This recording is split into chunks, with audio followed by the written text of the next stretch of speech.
There are voices that do not just entertain you, they mark time in your life. They play at your wedding, they come through the car radio on a winter evening, and take you back to a moment you had almost forgotten. Peabo Bryson had a voice warm, unhurried, and impossibly romantic. And on the evening of June 2nd, 2026, that voice went silent. He was 75 years old, and the world has not stopped grieving since. If you were alive in the 1980s or 1990s, Peabo Bryson's voice was simply part of the fabric of life.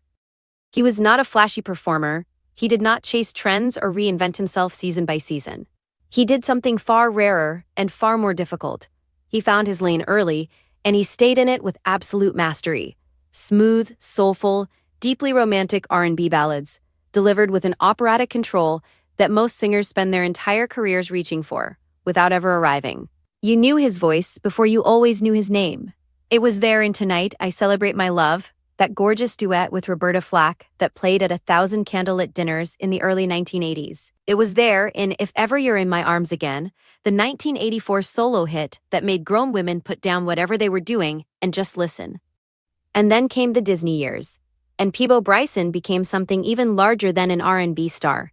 He became the voice of fairy tales, the voice of Beauty and the Beast, the voice of a whole new world, the voice that played as the credits rolled, and the children wiped their eyes, and the parents sat quietly in the dark, feeling something they could not quite name. He gave us 50 years of that. 50 years of that voice. Robert Peabo Bryson was born on April 13, 1951, in Greenville, South Carolina, the son of a woman named Marie Bryson, who loved music with her whole heart and made sure her son felt it too. He told an interviewer in 2022 that his mother had a passionate love of music and would take him to hear all the great performers whenever she could. By the time he was 5 or 6 years old, he said he could sing right along with them. The gift was there from the beginning. His mother simply made sure it had somewhere to go. He came up through the R&B world of the 1970s, recording for Bang Records and building a reputation in Atlanta, a city that would remain his home for most of his adult life. His 1978 single, Feel the Fire, announced him as a serious talent. By the mid-1980s, he had achieved something remarkable: the distinction of being the first artist in music history to have separate records top 4 different charts simultaneously. He was a craftsman, disciplined, serious, and deeply collaborative. He had an instinct for partnership, for finding the right voice to sing beside his own, and creating something that was bigger than either of them alone. That instinct would define his legacy more than anything else. In 1992, Peabo Bryson walked into a recording studio with a young Canadian singer named Céline Dion to record the title song for Disney's Beauty and the Beast. Neither of them fully knew in that moment what they were making. Céline was still building her English language profile, still learning to navigate a recording world that operated in a language that was not her first. Peabo, by her own account, was generous and patient with her, guiding, encouraging, creating the kind of ease in the studio that allows a singer to give their best rather than their most careful. The song won the Academy Award for Best Original Song. It won the Grammy for Best Pop Performance by a Duo or Group. It became one of the most recognized pieces of music of the entire decade, the kind of song that stops a room, that makes couples reach for each other's hands, that carries an emotional weight entirely disproportionate to its 3.5 minutes. The following year, he did it again. A Whole New World, recorded with Regina Belle for Disney's Aladdin, became the first animated film song ever to reach #1 on the Billboard Hot 100. It won another Grammy, another Academy Award nomination, another entry into the permanent soundtrack of American life. Back-to-back Disney classics, back-to-back Grammys. In the early 1990s, Peabo Bryson's voice was everywhere, in theaters, on radio stations, at proms and weddings and anniversaries across the country. But behind the success, life was not without its difficult passages. In 2003, the IRS seized property from his Atlanta home over a tax debt that had accumulated since the mid-1980s. His Grammy Awards were among the possessions auctioned. It was a painful and public humiliation for a man who had given so much to his art. He recovered, continued recording, and never stopped performing. The voice endured, even when everything else was under pressure. What most people didn't know was how deliberately Peabo Bryson had built a private life, separate from the fame. In 2010, he married Tanya Boniface, a British singer and former member of the girl group The 411. It was a relationship built on shared musical understanding. Two artists who knew what it cost to love the craft and chose to build something together around that knowledge. In 2018, when Peabo was 67 years old, they welcomed a son, a baby boy, born to a man who had spent 5 decades on stages around the world, who now had a new reason to be present and still. A video shared on social media in 2024 showed their young son singing beside his father. Peabo's face in that video told you everything about what fatherhood at this stage of his life had meant to him. There was no performance in it, just joy. What most people also didn't know was how seriously his health had been tested in the years before his death. In 2019, Peabo suffered a massive heart attack. He survived it. He recovered, returned to performing, and continued touring into his 70s, appearing as recently as April 2025 at a show in Warren, Michigan, still giving audiences the voice they had come to hear. Then, in May 2026, he was hospitalized following a stroke.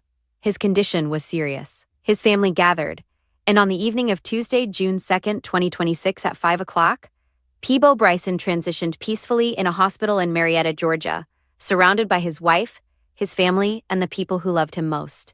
He is survived by his wife Tanya, his children Robert and Linda, a young son, and 3 grandchildren.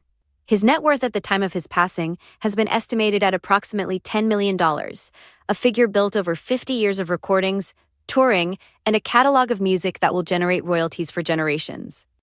The tributes that followed were immediate, global, and deeply felt. Celine Dion, who had stood beside him at the Grammy podium in 1993, spoke of her grief with the honesty of someone mourning a true friend. She remembered not just the music, but the man, how he had supported her in the recording studio during Beauty and the Beast, while she was still finding her footing singing in English. His patience, his generosity, his gift for making a collaborator feel safe, those were the things she returned to. The song they made together, she said, had changed her life, and the man she made it with had been a genuine blessing in it. Regina Bell's tribute was among the most moving of all. She wrote that while her heart was broken by the loss, she found comfort in knowing the music they had created together would live on. Those songs, those performances, those memories, she said, could never be taken away. They were forever woven into both of their legacies. And then she wrote something that stopped people in their tracks. Even when I am gone, a part of me will continue to live through the music we made together, just as a part of Peabo will continue to live in the hearts of everyone he touched through his extraordinary gift. Rest peacefully, my friend. Thank you for the music, the memories, and the magic. Atlanta Mayor Andre Dickens released a formal statement on behalf of the city, calling Peabo's music the soundtrack to some of life's most cherished moments. He said Atlanta was proud to call Peabo Bryson one of its own, and that his artistry had helped shape the city's rich musical legacy. Jody Watley, Freddie Jackson, and Kenny Lattimore were among the many fellow artists who paid tribute to his kindness and the emotional depth he brought to every recording. A depth that was not technique alone, but character. Peabo Bryson's legacy is both vast and intimate. It is vast because the numbers are extraordinary. 20 studio albums, 2 Grammy Awards, 2 Disney classics that will be sung and heard for as long as there are children and the adults who love them. A distinction no other artist in music history holds, of topping 4 different charts simultaneously. A voice that crossed every boundary, R&B, pop, classical, stage, and belonged ultimately to none of them and all of them at once. And it is intimate because of what his music actually did in people's lives.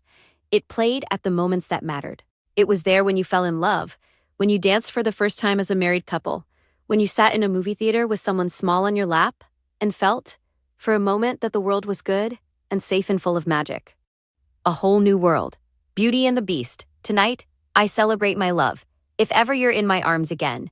These are not just songs. They are timestamps. They are the music playing in the background of your memory, in the specific rooms where your life was being made. Peabo Bryson sang those songs with a conviction that never felt performed. He believed in romance, he believed in the power of a voice to reach across a room, or a decade and make someone feel less alone. He did that for 50 years. He earned every bit of the rest he has now found. His family asked for privacy as they grieve, and we owe them that. But we can also hold, quietly and gratefully, what he gave us. The song that played at your wedding, the duet that made you cry the first time your child saw Beauty and the Beast, the voice that came through the radio on a night when you needed exactly that and nothing else. Peabo Bryson transitioned peacefully on June 2, 2026, surrounded by love. He spent 75 years giving love away through music. That is a life that cannot be measured, only felt. If Peabo Bryson's voice was part of your life, if one of his songs was playing at a moment you will never forget, leave us a comment and tell us about it. Those memories deserve to be shared.